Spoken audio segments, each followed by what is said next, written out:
segala puji, hormat, mulia, kebesaran, keagungan hanya bagi Bapa Surgawi, Bapa yang kami tinggikan di dalam nama Tuhan Yesus, Gembala kami yang baik. Pagi hari ini Tuhan, sungguh kami akan puji syukur kehadirat Tuhan. Kalau pagi hari ini Tuhan masih beri kesempatan kami untuk kami boleh datang berbakti kepada Tuhan. Ampuni dosa kesalahan kami Tuhan. Layakkan kami pada pagi hari ini untuk kami memuji-muji Tuhan, mengagungkan, meninggikan nama-Mu ya Bapa. Karena yang Engkau yang layak kami tinggikan, yang layak kami puji dalam hidup kami ini. Mohon Roh Kudus pimpin ibadah kami ini dari awal hingga jumpa tamatnya. Juga kepada hamba-hamba-Mu Tuhan yang Tuhan percayakan untuk melayani pagi hari ini. Mari Roh Kudus urapi hamba-hamba-Mu. Pakai hamba-hamba-Mu ini Tuhan untuk menjadi saluran berkat bagi kami jemaat yang hadir pagi hari ini. Kami percaya Engkau ada di tengah-tengah pujian kami. Engkau ada di tengah-tengah ibadah kami pagi hari ini. Terpujilah nama-Mu Bapa, demi nama Tuhan Yesus Kristus kami memulai ibadah pagi hari ini. Haleluya. Amin. Tuhan salam Bapak Ibu. Bagaimana kabarnya pagi hari ini? Haleluya, puji Tuhan Yesusku luar biasa. Darah Yesus sungguh amat berkuasa menebus hidup kita. Dia yang tidak berdosa dijadikan dosa supaya kita diselamatkan. Haleluya. Saya undang Bapak Ibu bangkit berdiri. Ya. Sekarang saya sudah bebas.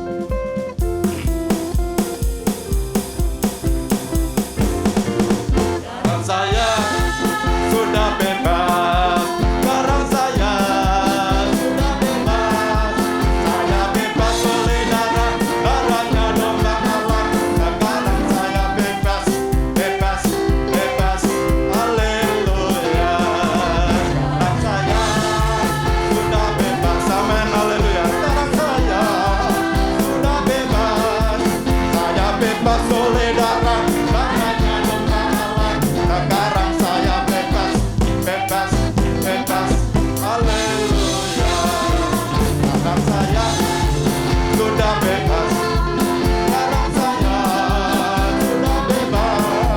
Saya bebas oleh darahnya domba Allah. Sekarang saya bebas, bebas, bebas, bebas, bebas, haleluya.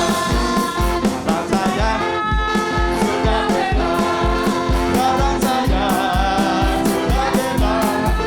Saya bebas oleh darahnya domba Allah.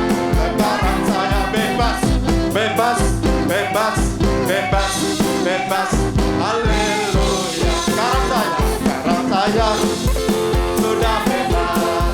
Sekarang saya sudah bebas. Saya bebas oleh darahnya domba Allah. Sekarang saya bebas, bebas, bebas, bebas, bebas, haleluya. Oh menang bersama Yesus Tuhan. Di dalam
sudah menang dari kuasa maut, karena Yesus sudah bangkit dari antara orang mati, memberikan kemenangan buat kita semua. Haleluya. Bentar Bapak Ibu, kita akan dengar firman. Kita siapkan hati kita, pikiran kita, karena firman pagi hari ini pasti menjadi jawaban setiap kedatangan. Haleluya.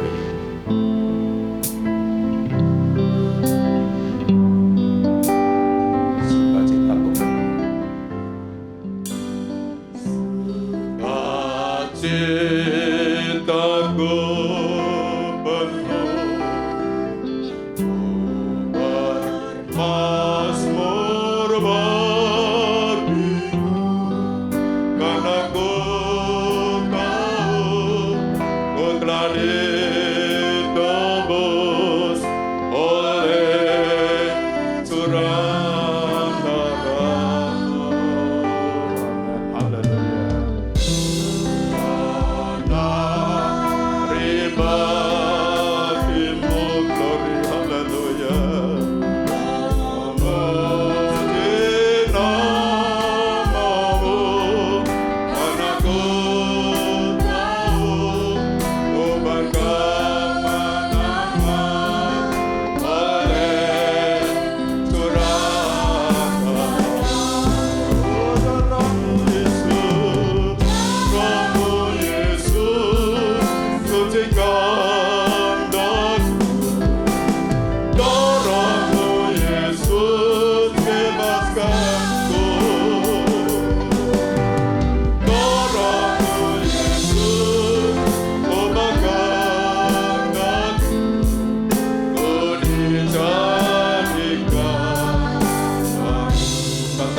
Sukacitaku penuh. Sukacitaku penuh.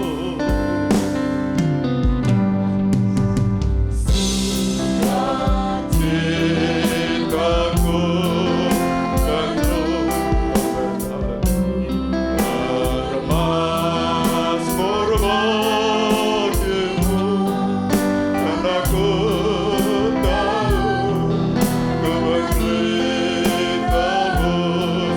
oleh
Katakan sekali lagi, sukacitaku penuh. Sukacitaku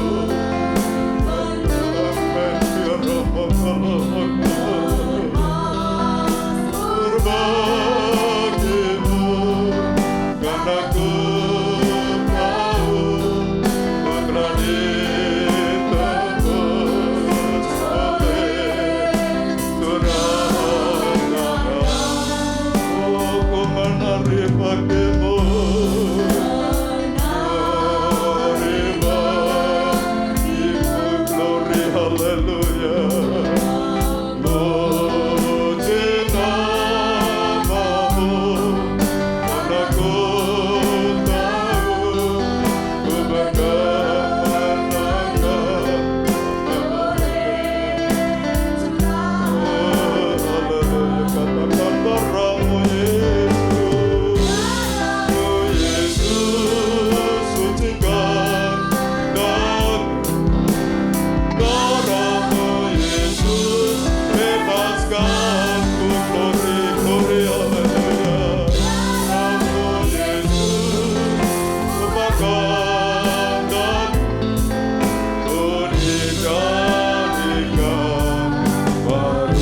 Nyatakan darahmu Yesus, darahmu Yesus, sucikan kami. Haleluya. Oh, haleluya. Darahmu Yesus, ubahkan dan ku dijadikan baru. Ku dijadikan baru. Ku dijadikan baru.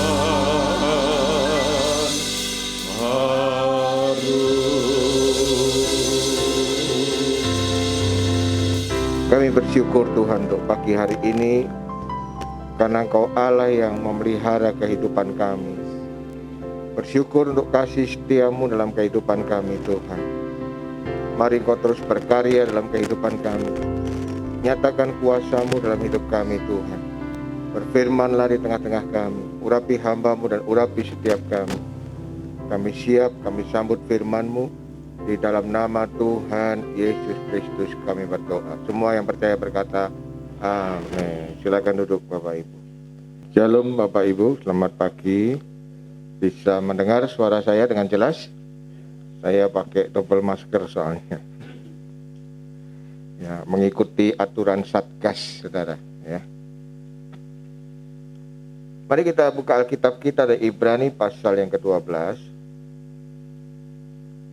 Ibrani pasal yang ke-12 ayat yang ke-5 sampai ayat yang ke-7. Kemudian nanti kita akan melompat ayat yang ke-11. Firman Tuhan pada pagi hari ini saya beri judul Didikan Tuhan, ya, didikan Tuhan. Ibrani 12 ayat yang ke-5 dikatakan begini, dan sudah lupakah kamu akan nasihat yang berbicara kepada kamu seperti kepada anak-anak. Ya. Hai anakku, janganlah anggap enteng apa? Didikan Tuhan. Dan janganlah putus asa apabila engkau diperingatkannya. Karena Tuhan menghajar orang yang dikasihinya, dan ia menyesah orang yang diakuinya sebagai anak. Jika kamu harus menanggung ganjaran, Allah memperlakukan kamu seperti apa?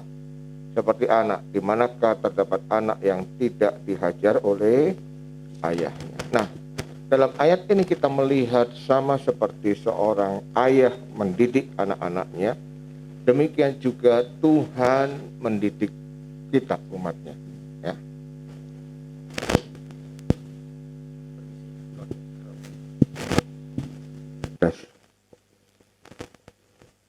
Saya ulang sekali lagi Bapak Ibu, ya.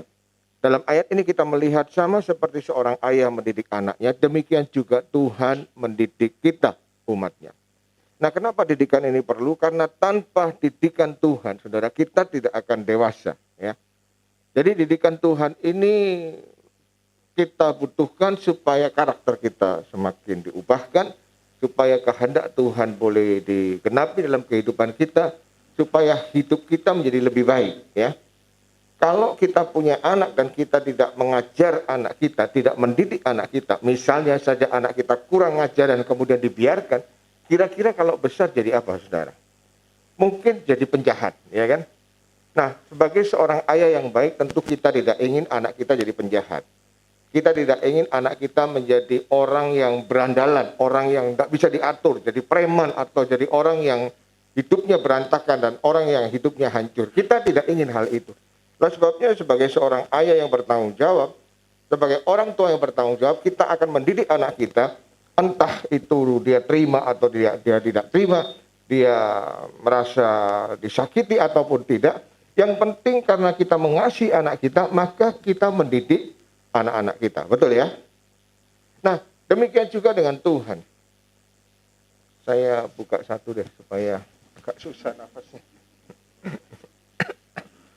Oke, nah gini lebih enak.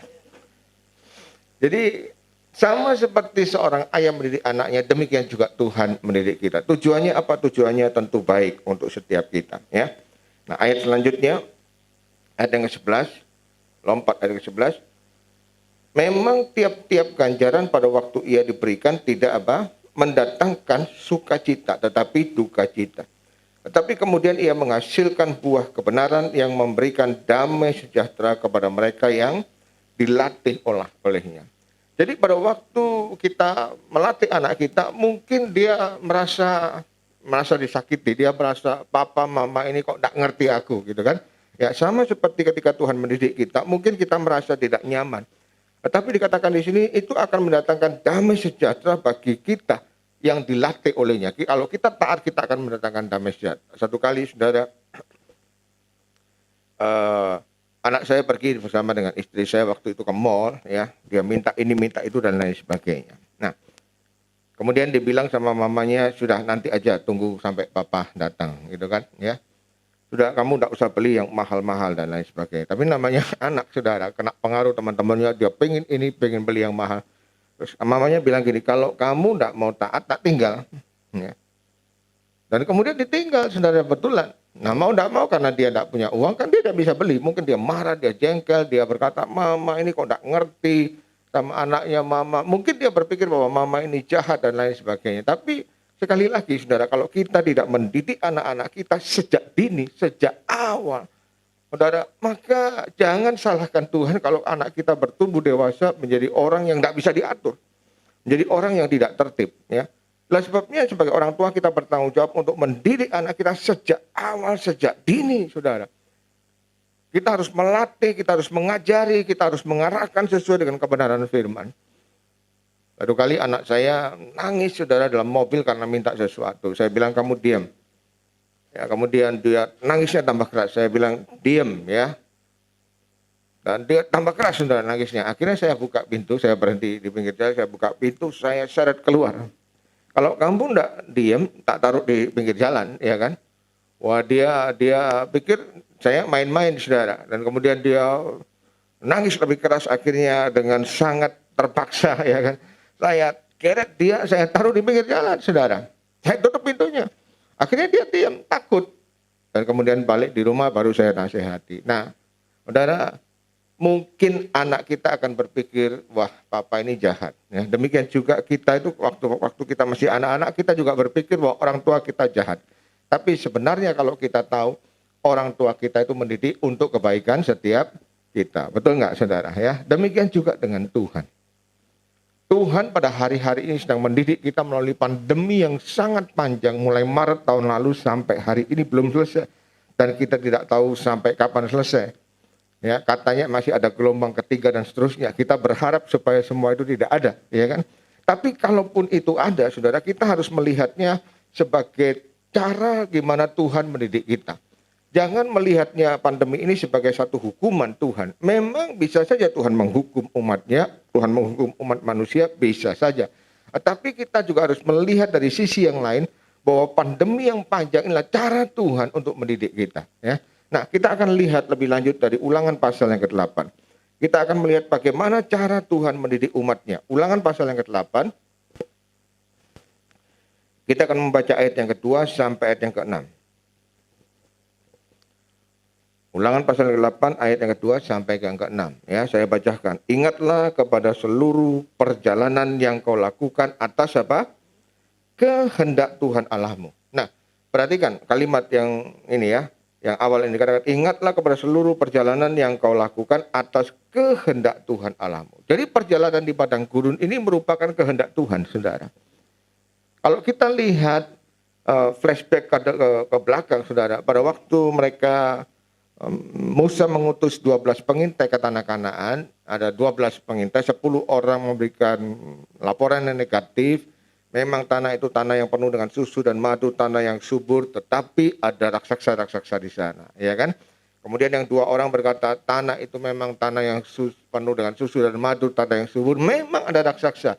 Tapi jangan takut karena Allah yang kita sembah, Allah yang besar. Tapi karena mayoritas 10 berkata negatif, sebagian besar bangsa Israel lebih mendengarkan suara mereka, suara mayoritas. Dan akhirnya Tuhan membawa mereka muter ke padang gurun 40 tahun. Sepertinya itu merupakan hukuman Tuhan. Sepertinya. Tapi kalau kita lihat dalam ayat ini, saudara, Dikatakan itu juga merupakan kehendak Tuhan. Untuk apa? Untuk mendidik mereka. Untuk melatih bangsa Israel dari mentalitas budak di Mesir menjadi mentalitas seorang prajurit, ya, menjadi mentalitas yang lebih baik karena Tuhan sedang mempersiapkan sebuah tanah perjanjian, tanah Kanaan yang harus dikerjakan, saudara. Nah, bagaimana seorang budak bisa masuk dalam tanah Kanaan kalau tidak dipersiapkan, dan 40 tahun itu waktu yang sangat panjang, Bapak Ibu. Ya, saya lanjutkan dulu bacanya. Dikatakan di sini, ya, ingatlah kepada seluruh perjalanan yang kau lakukan atas kehendak Tuhan Allahmu di padang gurun selama 40 tahun ini dengan maksud merendahkan hati dan mencobai engkau untuk mengetahui apa yang ada dalam hatimu, yakni apakah engkau berpegang pada perintahnya atau tidak. Jadi ia merendahkan hatimu, membuat engkau lapar. Nah, berarti kan membuat engkau lapar dan memberi engkau makan mana yang tidak kau kenal dan yang tidak dikenal juga oleh nenek moyangmu, untuk membuat engkau mengerti bahwa manusia hidup bukan dari roti saja, tetapi juga manusia hidup dari segala yang diucapkan Tuhan. Kemudian pakaianmu tidaklah menjadi buruk di tubuhmu dan kakimu tidaklah menjadi bengkak selama 40 tahun. Maka haruslah engkau insaf bahwa Tuhan Allahmu mengajari engkau seperti apa?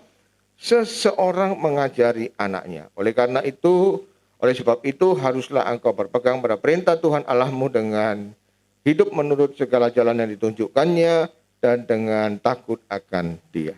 Nah, saudara, hal yang pertama yang kita bisa pelajari di ayat ini, kita harus melihat bahwa pandemi yang panjang, perjalanan di padang gurun yang begitu lama, itu merupakan cara Tuhan untuk mendidik kita, saudara. Tidak ada cara yang lebih baik untuk mendidik seseorang kecuali melalui perjalanan yang berat, saudara. 40 tahun, saudara bayangkan 40 tahun. Ya. Setiap hari sepanjang mata memandang yang ada cuma padang gurun, saudara. Cuma pasir, tidak ada yang lain. Beda dengan kehidupan di Mesir, ya. Ada pesta, ada foya-foya, ada happy-happy, ada senang-senang, ya kan. Ada banyak bangunan, ada banyak pertunjukan, ada banyak hal, saudara, di Mesir. Tapi ketika mereka masuk di padang gurun, yang mereka lihat cuma satu, padang gurun, saudara. Sepanjang mata melihat pasir yang mereka lihat. Dan kalau siang panasnya bukan main, kalau malam dinginnya bukan main. Nah, itu satu kehidupan yang membosankan, satu kehidupan yang menjenuhkan, membuat orang jadi bosan, jadi nggak nyaman, saudara. Itulah sebabnya berkali-kali mereka ingin kembali ke Mesir. Karena walaupun mereka hidup sebagai budak di Mesir, saudara, tapi hidup di Mesir itu jauh berwarna-warni, jauh bervariasi, lebih menyenangkan dibandingkan dengan hidup di padang gurun, saudara.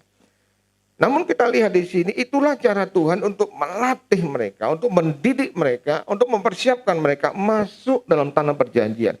Sebab tanpa peristiwa padang gurun ini tidak mungkin mereka berhasil masuk dalam tanah perjanjian. Dan tidak mungkin mereka bisa mengerjakan tanah perjanjian dengan baik, saudara. Kenapa? Karena mentalitasnya bertahun-tahun sudah menjadi mentalitas budak. Nah, hal yang sama, Bapak Ibu. Saya ingin kita mulai belajar bahwa pandemi yang panjang ini mulai Maret tahun lalu, ya, hampir 2 tahun, saudara. Nah, saudara, kita harus melihatnya bahwa ini cara Tuhan untuk mendidik kita. Memang tidak mudah, saudara. Perjalanan yang kita lalui selama pandemi ini perjalanan yang sangat berat, saudara. Bagi para pengusaha, saya juga bertemu dengan banyak teman, saudara. Dan mereka bercerita bagaimana beratnya bisnis yang mereka bangun selama bertahun-tahun, saudara. Dan kemudian harus kolaps, ya. Harus hancur, harus bangkrut. Dan kemudian mereka terlibat hutang. Ada teman juga yang sempat dilaporkan ke polisi, saudara. Dan kemudian harus dipenjara dan lain sebagainya. Situasinya tidak mudah, saudara. Beberapa teman yang dalam tanda petik dulu itu orang yang sangat kaya raya, saudara. Pergi ke luar negeri sudah enggak usah hitung-hitungan, saudara. Ya, habis puluhan juta, ratusan juta juga enggak pusing gitu kan. Tapi sekarang, saudara, jangankan sampai ratusan juta, puluhan juta aja enggak punya, saudara. Jadi kehidupan yang kita alami pada hari-hari ini, pandemi yang panjang ini membuat banyak orang mengalami masa-masa yang sulit, saudara. Tapi justru inilah cara Tuhan untuk mendidik kita, untuk melatih kita. Kita harus melihatnya bahwa perjalanan yang berat pada hari-hari dan kita tidak tahu sampai kapan, saudara. Kita harus melihat bahwa inilah cara Tuhan untuk mendidik kita. Kalau kita melihatnya dengan cara seperti itu, maka kita ini bisa terus bertahan, saudara. Tapi kalau kita melihat bahwa pandemi ini merupakan hukuman Tuhan, maka kita akan mengeluh, kita akan ngomel, kita akan berkata, sampai kapan ini Tuhan? Kan gitu, saudara. Kenapa? Karena kita merasa ini hukuman Tuhan. Ya. Tapi kalau kita melihatnya ini sebagai cara Tuhan untuk mendidik kita, untuk melatih kita, kita akan bertahan, saudara. Saudara, kalau kita mengalami masalah, katakanlah pandemi ini sebulan, 2 bulan, mungkin kita masih bisa bertahan. Kita masih bisa, ya pasti aku kuat lah, gitu ya. Kita masih punya tabungan, kita masih punya persediaan ini, itu, dan lain sebagainya. Tapi kalau sudah panjang, saudara, maka cepat atau lambat kita akan menjadi jenuh, kita akan menjadi bosan, ya. Work from home, ya, kerja di rumah. Nah itu kalau seminggu 2 minggu enggak apa-apa, saudara. Sebulan mungkin masih enggak apa-apa. Tapi kalau sudah berbulan-bulan itu bosan, saudara. Ya, rasanya enggak nyaman, enggak enak. Mau ke mall takut, saudara. Ya, apalagi PPKM barusan, mall tutup sama sekali. Mau makan di luar, ya kan, saudara takut juga. Nanti kalau kena ini, itu, dan lain sebagainya. Jadi serba tidak nyaman, serba tidak enak, saudara. Tapi kalau kita melihatnya ini sebagai cara Tuhan untuk melatih kita, mendidik kita, maka kita akan belajar untuk memahami, ya. Kita akan belajar untuk menerima. Memang tidak mudah, tapi itulah cara Tuhan. Tadi dalam kitab Ibrani dikatakan ketika Tuhan mendidik kita, saudara, pada waktu itu terjadi, kita merasa tidak nyaman, ya. Kita merasa tidak enak. Tetapi sekali lagi semua itu penting Tuhan lakukan dalam kehidupan kita untuk apa, saudara? Untuk mendatangkan damai sejahtera. Supaya hidup kita itu berubah. Supaya karakter kita dirubah. Dalam ayat ini dikatakan begini, saudara. Supaya, apa dikatakan ini ya. Ayat yang kedua, dengan maksud menandakan hatimu dan mencobai engkau untuk mengetahui apa yang ada dalam hatimu. Yakni apakah engkau berpegang pada perintahnya atau tidak, saudara. Jadi salah satu cara untuk mengetahui apakah seseorang itu tetap taat kepada Tuhan, berpegang sesuai dengan firman Tuhan atau tidak, itu ketika orang itu masuk dalam didikan Tuhan. Ketika masa sulit melanda kehidupan kita, saudara, kita akan melihat apakah orang itu tetap taat kepada Tuhan atau tidak, atau mulai menghalalkan segala cara, saudara. Ada banyak orang yang mulai ngomel, ada banyak orang mulai mengeluh, ada banyak orang mulai marah kepada Tuhan, ada banyak orang mulai ya jengkel sama Tuhan, apalagi ketika usahanya bangkrut dan semuanya tutup, saudara, apa yang dibangun bertahun-tahun kan kemudian bangkrut, dia mulai ngomel, dia mulai berkata, kenapa Tuhan, dan terus ngomel dan ngomel. Nah, saudara, dari situ kita bisa melihat iman atau kualitas kerohanian seseorang itu justru pada masa-masa yang sulit. Kalau semuanya baik, tidak kelihatan, saudara. Tapi justru pada masa yang sulit itulah kelihatan iman seseorang. Apakah dia itu bertumbuh, ya, berakar di dalam firman Tuhan atau tidak, kelihatan semuanya, saudara. Sama kalau saudara tanam sebuah pohon, ya. Saudara, kita lihat pohon itu kuat atau tidak itu kalau ada badai, angin yang besar. Angin yang besar atau ada banjir yang besar, kita akan lihat pohon itu kuat atau enggak. Kalau pohon itu hanyut, saudara, lepas semua segala akar-akarnya, berarti dia belum berakar dengan sangat kuat. Nah, tapi sebaliknya kalau dia dilanda badai, angin yang besar, banjir yang besar, dia tetap bertahan. Berarti, saudara, pohon itu sudah berakar sangat kuat. Nah, demikian juga dalam kehidupan kita. Mari kita cek hidup kita masing-masing selama pandemi ini. Apakah kita semakin mencintai Tuhan? Apakah kita tambah ngomel, saudara? Apakah kita semakin dekat dengan Tuhan? Apakah kita semakin hidup sesuai dengan firman Tuhan? Atau sebaliknya, saudara, kita semakin jengkel sama Tuhan, kita semakin, ya pokoknya hidup biasa saja, saudara. Nah, saudara, satu hal yang saya ingin kita mengerti bahwa gunakan masa-masa yang sulit pada hari-hari ini sebagai cara Tuhan untuk mendidik kita. Jangan sampai saudara melewatkan masa yang sulit itu begitu saja dan tidak belajar sesuatu. Sayang, saudara. Jangan sampai tadi pandemi ini sudah selesai dan hidup kita tidak ada bedanya dengan sebelum pandemi. Kenapa tidak ada bedanya? Karena kita tidak belajar sesuatu. Kalau kita melihat pandemi ini merupakan cara Tuhan untuk mendidik kita, kita belajar sesuatu, saudara. Ada sesuatu yang kita pelajari sehingga ketika pandemi ini selesai, kita tahu apa yang harus kita lakukan. Aku tidak boleh ini lagi, tidak boleh ini, tidak boleh ini, tidak boleh ini. Kenapa? Karena masa pandemi ini mengajarkan kita bagaimana cara hidup yang benar sesuai dengan firman-Nya. Saudara bisa memahami maksud saya ya. Jadi yang pertama saudara, Tuhan itu mendidik anak-anaknya melewati perjalanan yang berat dan panjang. Dan ini tidak mudah saudara. Tapi kalau kita belajar untuk menerimanya, maka kita akan dilatih oleh Tuhan. Dan ketika kita lolos dari tempat ini, saudara, dari pandemi ini, kita akan melihat hidup kita berubah, karakter kita berubah, dan kita akan melihat hidup kita jauh lebih baik. Amin. Ya, itu yang pertama. Yang kedua, saudara, kita melihat di sini bahwa salah satu tujuan didikan Tuhan adalah untuk merendahkan diri kita, supaya kita belajar untuk rendah hati, supaya kita menyadari, ya. Ayat yang ketiga, perhatikan ayat yang ketiga. Jadi ia merendahkan hatimu, membiarkan engkau lapar dan memberi engkau makan mana. Nah, dikatakan di sini Tuhan mengizinkan mereka lapar. Waktu mereka di Mesir, saudara, mereka makan di hadapan mereka ada roti, ada ikan, ada banyak makanan, ada daging dan lain sebagainya. Tetapi ketika di padang gurun, semua itu tidak ada, saudara. Yang ada cuma satu, mana. Mana itu pun turunnya terbatas. Ya, tiap pagi mana itu ada, dan pagi-pagi mereka harus bangun dan mengambil mana itu. Dan mereka harus mengambil secukupnya, 1 orang 1 gomer. Kalau dalam keluarga 5 orang, mereka juga ambil 5 gomer. Tidak bisa lebih, saudara. Kalau mereka simpan mana itu, dikatakan dalam Alkitab, maka mana itu akan menjadi busuk dan berulat. Jadi tidak bisa disimpan, kecuali kalau hari Sabat. Besoknya Sabat, mereka boleh ambil 2 gomer. Tapi kalau enggak, saudara, dari hari ke hari mereka cuma boleh ambil 1 gomer. Nah, tujuannya apa, saudara? Tujuannya Tuhan ingin mengingatkan kepada mereka bahwa mereka itu perlu bergantung kepada Tuhan. Mereka itu perlu sungguh-sungguh mengandalkan Tuhan di atas segala-galanya. Supaya mereka belajar untuk hidup ini tidak cukup hanya dengan harta, dengan roti yang kita punya, dengan apa yang kita punya. Tetapi kita harus belajar untuk mengandalkan Tuhan dari hari ke hari, saudara.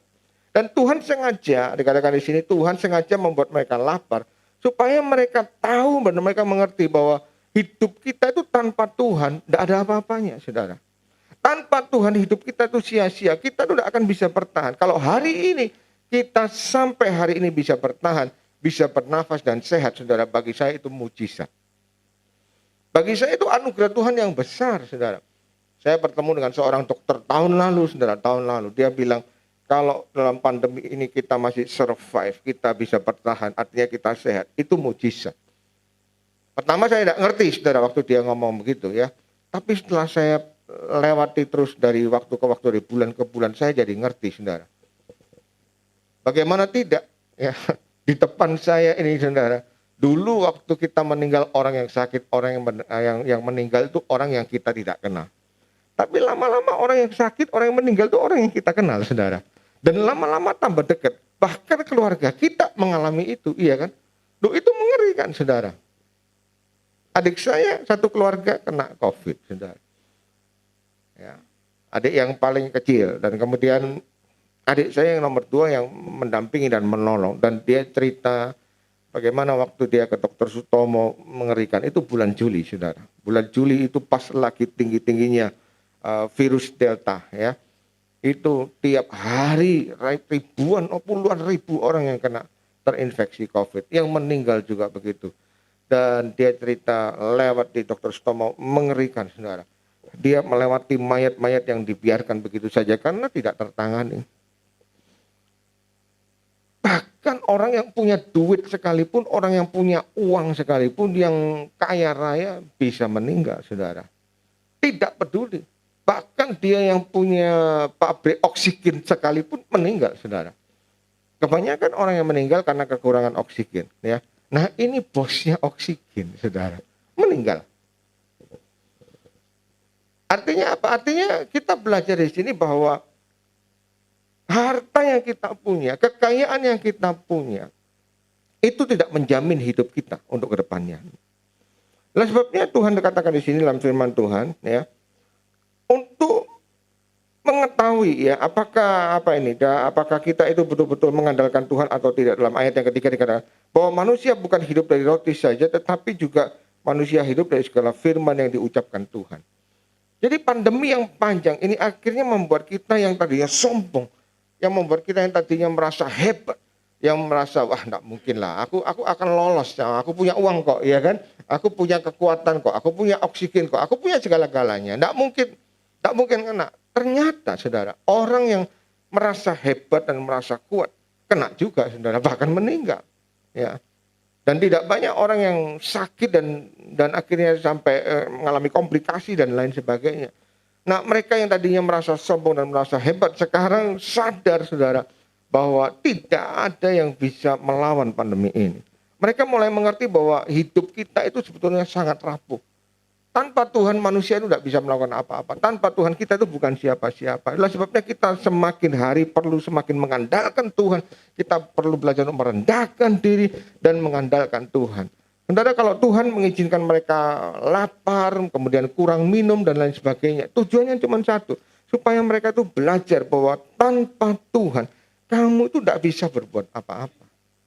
Nah, pandemi yang panjang ini mengajarkan kepada kita semua, saudara, siapapun dia, tidak peduli kaya, tidak peduli miskin, tidak peduli engkau keturunan raja, tidak peduli engkau siapapun. Kalau engkau tidak sungguh-sungguh ya beribadah kepada Tuhan, tidak sungguh-sungguh mengandalkan Tuhan, engkau bisa meninggal, saudara.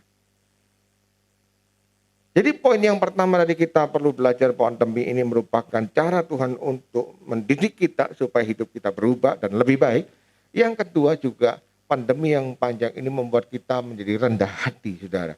Menyadari bahwa kita itu manusia biasa dan tidak bisa berbuat apa-apa tanpa Tuhan. Kalau kita lihat di sini justru Tuhan tuh sengaja memelihara umatnya dari hari ke hari. Tiap hari mana itu turun. Mereka tidak bisa mengumpulkan langsung dalam jumlah yang besar. Kemudian mereka berkata, aku tak kumpulin 1 minggu atau 1 bulan. Jadi persediaan 1 bulan ada. Mereka tidak bisa lakukan itu. Saudara.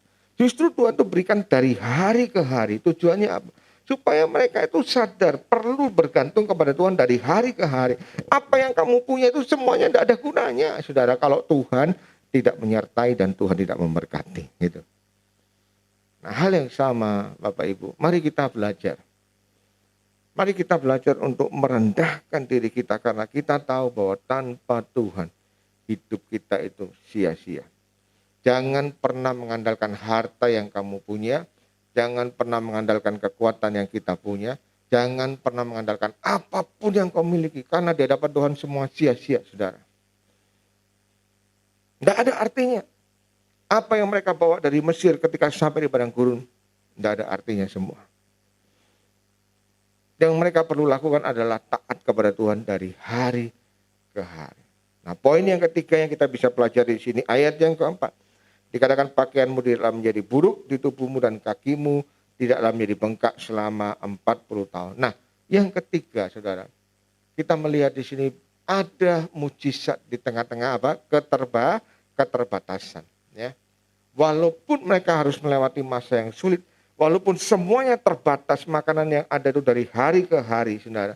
Tapi justru disitulah mujizat Tuhan dinyatakan. Dikatakan di sini pakaian mereka tidak menjadi buruk selama 40 tahun. Bayangkan saudara, 40 tahun. Ya, karena di padang gurun tidak ada supermarket, tidak ada shopping center, tidak ada orang jualan baju, tidak ada saudara. Iya kan? 40 tahun dipakai terus. Jangankan 40 tahun, kadang baju setahun aja sudah rusak. Ya kan? 2 tahun, mungkin paling lama 10 tahun lah yang awet. Ini 40 tahun dipakai terus dari hari ke hari. Dikatakan di sini kaki mereka tidak menjadi bengkak. Artinya sepatu mereka juga tidak rusak. 40 tahun, saudara. Nah, bagaimana itu bisa terjadi? Sekali lagi itu mujizat, saudara. Nah, ini yang harus kita imani. Memang kita sedang berhadapan dengan satu masa yang sangat sulit. Tapi kita harus tahu bahwa masa ini adalah masa di mana Tuhan mendidik kita, melatih kita, ya. Karena itu ketika kita dilatih oleh Tuhan, jangan gentar, jangan takut, jangan ngomel, saudara. Karena sebenarnya Tuhan sedang melatih kita. Yang kedua, Tuhan juga untuk membuat kita rendah hati, membuat kita menyadari bahwa tanpa Tuhan kita bukan siapa-siapa. Tapi di tengah-tengah kesulitan, di tengah-tengah segala keterbatasan, di tengah-tengah pemeliharaan Tuhan dari hari ke hari, saudara. Ada orang-orang, ada teman-teman yang berkata, aku tidak tahu besok itu mau makan apa. Pokoknya sehari ini bisa makan sudah bersyukur. Ya kan? Besoknya mau makan apa? Besoknya berdoa lagi, saudara. Besoknya mau makan apa? Besoknya berdoa lagi. Pokoknya, nah itulah situasi yang dihadapi pada hari-hari ini. Tapi justru di tengah-tengah keterbatasan itulah mujizat Tuhan dinyatakan. Buktinya apa? Buktinya kita sampai hari ini bisa hidup, saudara. Betul nggak? Ketika pandemi pertama kali terjadi, saudara, saya juga tidak tahu apa yang akan terjadi bulan depan, saudara. Semua pelayanan stop, habis total, saudara.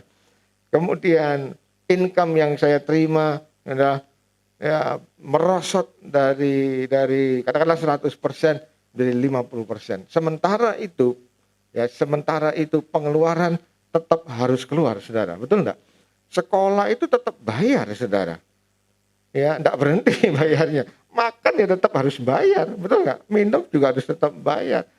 Nah, kalau naik mobil juga harus tetap beli bensin dan bayar, saudara. Enggak bisa diisi air dan kemudian bensinnya mobilnya jalan, betul kan? Ya. Jadi pengeluaran tambah gede, saudara. Belum lagi sekarang ada sekolah online. Jadi mau enggak mau beli pulsa, saudara. Ya. Mau enggak mau pasang wifi. Jadi pengeluaran tambah gede, sedangkan penghasilan enggak ada, saudara. Tapi ya buktinya sampai hari ini baik-baik saja, gitu kan. Buktinya sampai hari ini kita semua sehat, saudara. Nah ini kan mujizat dari Tuhan, betul nggak, saudara? Ya, kalau bukan dari mujizat dari Tuhan, bagaimana kita bisa survive, bagaimana kita bisa bertahan, saudara? Artinya kita harus menyadari walaupun di tengah-tengah keterbatasan, walaupun di tengah-tengah kesulitan, saudara, walaupun kita ini hidup secara harian, mana itu turun harian, saudara. Tapi percayalah, di tengah-tengah semuanya serba terbatas, Tuhan tidak pernah meninggalkan kita. Amin. Selalu ada mujizat. Dikatakan di sini pakaianmu tidak pernah rusak, kakimu tidak pernah bengkak, sepatunya masih utuh terus 40 tahun, saudara. Coba saudara beli sepatu merek apa yang paling kuat dibandingkan dengan 40 tahun, tidak ada bandingnya, saudara. Ini luar biasa, ya. Nah, mari kita imani ke depan, apapun yang terjadi jangan pernah kecil hati dan putus asa. Karena kita tahu Tuhan tidak pernah meninggalkan kita semua. Amin. Mari kita berdoa. Bapa Surgawi yang kami sembah di dalam nama Tuhan Yesus Tuhan. Kami bersyukur bahwa di tengah-tengah segala keterbatasan, Engkau Allah tidak pernah meninggalkan kami. Memang kadang-kadang kami merasa sepertinya semua serba sulit, semua serba susah Tuhan. Tapi kami mau terus belajar untuk bergantung kepadamu. Karena kami tahu Engkau sedang melatih kami, Engkau membawa iman kami semakin bertumbuh, Engkau membawa kami semakin bergantung kepada Allah. Dan ketika kami mau belajar taat Tuhan kepadamu, maka kami akan melihat mujizat dan kuasa Tuhan dinyatakan dalam kehidupan kami. Terima kasih Tuhan. Berdoa untuk semua jemaatmu di tempat ini, Engkau Allah yang memberkati mereka, Engkau membuat mereka sehat, Engkau melindungi mereka, jauhkan dari sakit penyakit, jauhkan dari bahaya Tuhan. Hamba berdoa, berkati, nyatakan kuasa-Mu, bahwa Engkau Allah yang tetap hidup, Engkau Allah yang berkuasa, dan Engkau Allah yang tidak pernah meninggalkan kami. Terima kasih Tuhan. Di dalam nama Tuhan Yesus kami berdoa. Ini pengakuan kami di hadapan Tuhan. Kami mau tetap setia kepada Tuhan. Karena Tuhan sudah lebih dahulu setia dan memberkati serta memelihara kami. Terima kasih buat kehadiran Tuhan di tengah-tengah ibadah kami pada pagi hari ini ya Tuhan. Kami sangat percaya kehadiran Tuhan tidak pernah sia-sia. Tuhan hadir dan Tuhan memulihkan kami. Tuhan hadir dan Tuhan memberkati setiap kami. Diberkatilah keluarga kami. Diberkatilah kesehatan kami. Diberkatilah pekerjaan kami. Diberkatilah studi kami dan studi anak-anak kami. Diberkatilah apa yang dikerjakan oleh umat-Mu menjadi berhasil. Bukan hanya diberkati, bahkan menjadi berkat bagi banyak orang. Nama Tuhan dipermuliakan. Yang ambil bagian dalam pelayanan Tuhan juga memberkati. Memakai lebih indah lagi untuk hormat kemuliaan nama Tuhan. Hamba-Mu yang sudah menyampaikan firman Tuhan. Tuhan memberkati dalam pelayanan, dalam penggembalaan. Apapun yang dikerjakan, Tuhan buat berhasil. Terima kasih, kami tetap menyerahkan gereja ini ke dalam tangan Tuhan. Terus tambahkan bilangan jiwa yang haus dan lapar akan Tuhan. Kami rindu kehadiran-Mu di tempat ini, sehingga tempat ini menjadi tempat pemulihan bagi setiap umat Tuhan yang mencari Tuhan dengan sungguh-sungguh. Terima kasih, kami berdoa buat lingkungan gereja ini, biar boleh tetap ada keamanan, sehingga kami boleh tetap bebas beribadah. Kami rindu berdoa buat lingkungan sekitar kami, supaya mereka juga boleh bertoleransi, sehingga boleh memberi kesempatan bagi kami untuk terus bebas beribadah kepada Tuhan. Tuhan memberkati. Terima kasih. Kami juga menyerahkan bangsa dan negara kami, pemerintah kami dari pusat sampai daerah. Engkau memberikan hikmat akal budi untuk mengatur, mengelola bangsa kami dengan baik, sehingga bangsa kami tetap ada keamanan, ada kesejahteraan, sehingga kami semua boleh terima berkat Tuhan yang luar biasa. Masa pandemi yang ada, terima kasih karena ada penurunan orang-orang yang terinfeksi. Kami percaya ini campur tangan Tuhan. Kami percaya Tuhan akan berkarya lebih jauh lagi. Terlebih kami rindu, ada banyak orang yang mulai membuka hati kepada Tuhan, menerima Yesus sebagai Tuhan dan Juru Selamat. Ada banyak orang yang diselamatkan. Terima kasih untuk berkat-Mu bagi bangsa kami. Selesai ibadah ini, kami akan kembali ke tempat kami masing-masing. Kiranya Tuhan menyertai kami, yang jauh, yang dekat, berjalan kaki, berkendaraan, kami semua dilindungi oleh Tuhan. Kami pulang dengan selamat dan dengan sejahtera yang datang dari Tuhan. Kami berdoa buat Ibu Pendeta Lindawati, kiranya Tuhan memberkati, juga para pimpinan yang lain, hamba-hamba Tuhan yang melayani di tempat ini, dan Engkau terus berikan kesehatian buat kami, sehati untuk melayani Tuhan. Ini pekerjaan Tuhan, ini milik Tuhan. Kami boleh bersama-sama memuliakan Tuhan di tempat ini. Sekarang kami buka hati kami arahkan kepadamu, kami akan terima berkat Tuhan. Tuhan memberkati engkau dan melindungi engkau. Tuhan menyinari engkau dengan wajah-Nya dan memberi engkau kasih karunia. Tuhan menghadapkan wajah-Nya kepadamu dan memberi engkau damai sejahtera. Mari kita pulang dengan iman, dengan membawa berkat yang terbaik yang datang dari Allah Bapa, kasih dari Tuhan Yesus Kristus, di dalam persekutuan Allah Roh Kudus yang terus menyertai kita, dari satu kemenangan kepada kemenangan lain, dari satu keberhasilan kepada keberhasilan yang lain, sekarang sampai selama-lamanya. Di dalam nama Tuhan Yesus, kami sudah berdoa dan mengucap syukur diberkati, sama-sama katakan amin. Tuhan Yesus memberkati, sampai berjumpa pada ibadah berikutnya.